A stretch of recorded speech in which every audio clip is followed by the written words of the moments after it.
एक जंगल में टूनी चूड़िया अपने शौहर जग्गू के साथ रहा करती थी। टूनी चूड़िया हमेशा अपने शौहर से नाखुश रहती और जब भी इसका पति काम से थका हारा आता तो वो उससे प्यार से बात नहीं करती। टूनी, कभी ऐसा हुआ है ज़िंदगी में तुम्हें मेरा ज़रा भी ख्याल हो? मैंने तुम्हें कहा भी था कि मैं आज ऑफिस से बहुत थक हार के आऊँगा, तुम मेरे लिए कुछ अच्छा सा बना के रखना। लेकिन नहीं, तुम्हें तो मेरा ज़रा भी ख्याल नहीं होता। तुम वही मेरे सामने कल की बासी दाल रख रही हो। थोड़ा एहसास किया करो मेरा। अगर आपको याद हो ना तो पिछले महीने की 10 तारीख को आपने मुझे पैसे दिए थे और अब दूसरा महीना स्टार्ट हो चुका है। आपको खुद ख्याल होना चाहिए, जब मेरे पास पैसे ही नहीं होंगे तो मैं अच्छा अच्छा खाना आपके लिए कहाँ से बना कर रखूँगी। मैं तुम्हें महीने की सैलरी देता हूँ इसलिए नहीं कि तुम सारे पैसे अपनी शॉपिंग में उड़ा दो, इसलिए देता हूँ कि तुम अच्छे से हमारा घर चला सको। लेकिन नहीं, तुम्हारे तो सारे पैसे शॉपिंग में चले जाते हैं। अभी बस आप मुझ पे झूठा इल्ज़ाम लगा रहे। अगर आपने खाना खाना है तो खाए, नहीं खाना है तो आप भूखे सो जाए, मुझे कोई फ़र्क नहीं पड़ता आपसे।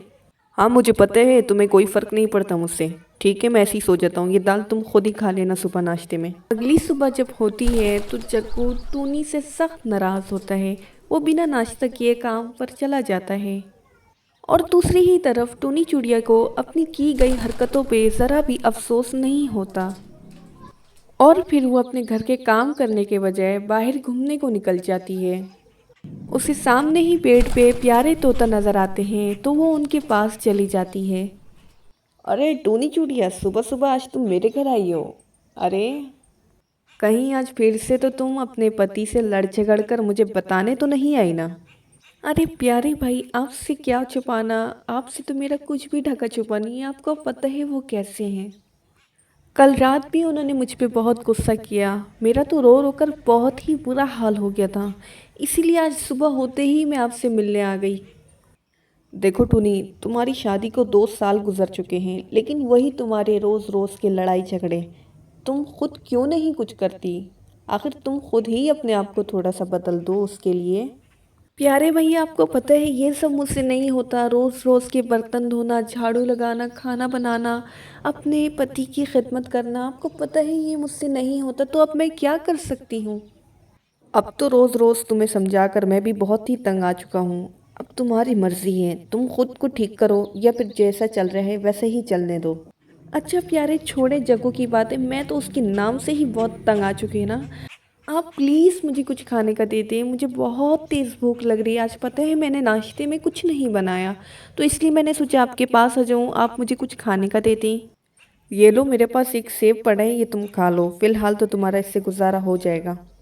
बहुत शुक्रिया प्यारे, आप बहुत ही अच्छे हैं। हमेशा आप मेरी हेल्प करते हैं। कम से कम आप जग्गू की तरह तो बिल्कुल भी नहीं हैं। टूनी चूड़िया सेब खाकर अपने घर को निकलती है और वो घर पहुंचते ही देखती है कालू कौआ वहाँ पे पहले से ही बैठा होता है और उसे देखकर वो बहुत ही हैरान हो जाती है। कालू, मैं तो घर पे नहीं थी, तुम यहाँ पर क्या कर रहे हो? टूनी, यहाँ बैठकर मैं तुम्हारा ही इंतज़ार कर रहा था। बस बात ही कुछ ऐसी है कि मुझे यहाँ पर बैठना पड़ा तुम्हारे इंतज़ार में।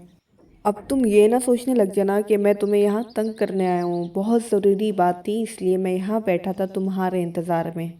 मेरे पास अभी जग्गू के ऑफिस से कॉल आई थी और उन्होंने मुझे बताया कि जग्गू का एक्सीडेंट हो गया जिसकी वजह से उसकी डेथ हो चुकी है। बस यही बताने मैं तुम्हें आया था। अब मैं चलता हूँ। ये कहकर कालू कौआ वहाँ से चला जाता है और टोनी चुड़िया की आंखों से धड़ाधड़ आंसू ही गिर रहे होते हैं। उसे समझ ही नहीं आ रहा होता कि आखिर हुआ क्या है। वो एक पल के लिए बहुत ही सन्नाटे में आ गई थी और खुद को यकीन दिलाने की कोशिश कर रही थी, क्या ये वो ख्वाब तो नहीं देख रही। जग्गू, मुझे माफ़ कर दीजिएगा, मुझे अपनी गलती का बहुत एहसास हो रहा है। मैंने कभी भी आपका एहसास नहीं किया, हमेशा आपको गलत बोला, हमेशा मैंने आपकी बेइज्जती की। जग्गू, आप प्लीज़ लौट कर आ जाइए, मैं आपके बिना कैसे अपनी ज़िंदगी गुजारूंगी। हमें इस कहानी से ये सीखने को मिलता है, हमेशा अपनी परिवार की कदर करो क्योंकि ज़िंदगी की खुशियाँ